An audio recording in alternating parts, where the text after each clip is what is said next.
Les compagnons d'Ulysse. Seigneur le duc de Bourgogne prince, l'unique objet du soin des immortels, souffrez que mon encens parfume vos autels. Je vous offre un peu tard ces présents de ma muse. Les ans et les travaux me serviront d'excuse, mon esprit diminue, au lieu qu'à chaque instant on aperçoit le vôtre aller en augmentant, il ne va pas. Il court, il semble avoir des ailes. Le héros dont il tient des qualités si belles dans le métier de Mars brûle d'enfer autant, il ne tient pas à lui que, forçant la victoire, il ne marche à pas de géant dans la carrière de la gloire. Quelque Dieu le retient, c'est notre souverain, lui qu'un mois rendu maître et vainqueur du Rhin. Cette rapidité fut alors nécessaire, peut-être elle serait aujourd'hui téméraire. Je mentais, aussi bien les ris et les amours ne sont pas soupçonnés d'aimer les longs discours. De ces sortes de dieux votre cour se compose, ils ne vous quittent point. Ce n'est pas qu'après toute autre divinité n'y tiennent au bout, le sens et la raison y règlent toute chose. Consultez ces derniers sur un fait où les Grecs, imprudents et peu circonspects, s'abandonnèrent à des charmes qui métamorphosaient en bêtes les humains.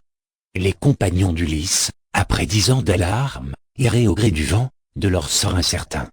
Ils abordèrent un rivage où la fille du dieu du jour, Circé, tenait alors sa cour. Elle leur fit prendre un breuvage délicieux, mais plein d'un funeste poison. D'abord ils perdent la raison. Quelques moments après leur corps et leur visage prennent l'air et les traits d'animaux différents, les voilà devenus ours, lions, éléphants. Les uns sous une masse énorme, les autres sous une autre forme, ils s'envient de petits. Exemple homme, Ut-Talpa. Le seul Ulysse en échappa. Il sut se défier de la liqueur traîtresse.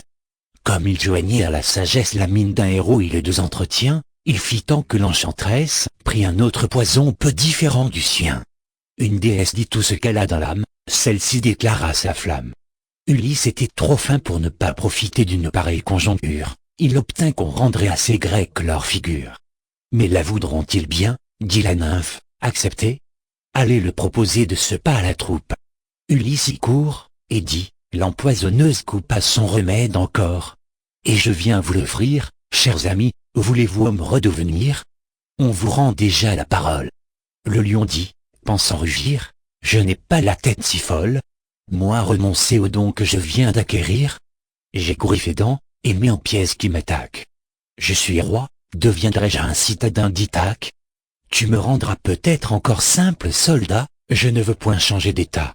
Ulysse du lion court à l'ours, mon frère, comme te voilà fait. Je t'ai vu si jolie. Ah, vraiment nous y voici. Reprit l'ours à sa manière. Comme me voilà fait. Comme doit être un ours.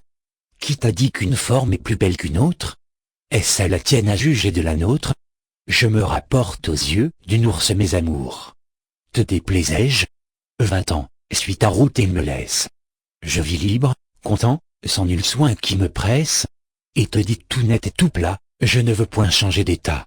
Le prince grec au loup va proposer l'affaire. Il lui dit, au hasard d'un semblable refus, camarade, je suis confus qu'une jeune et belle bergère compte aux échos les appétits gloutons qui t'ont fait manger ses moutons. Autrefois ont-tu vu sauver sa bergerie, tu menais une honnête vie. Quitte ces bois, et redeviens, au lieu de loup, homme de bien. En est-il?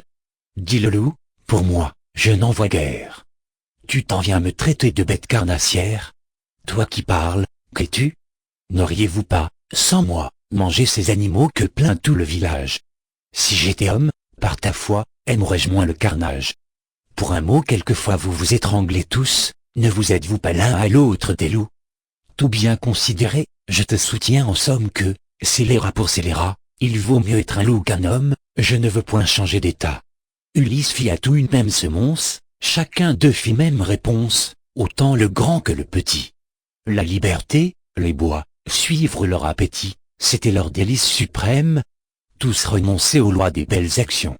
Ils croyaient s'affranchir, suivant leur passion, ils étaient esclaves d'eux-mêmes. Prince, j'aurais voulu vous choisir un sujet où je puisse mêler le plaisant à l'utile, c'était sans doute un beau projet si ce choix eût été facile. Les compagnons d'Ulysse enfin se sont offerts.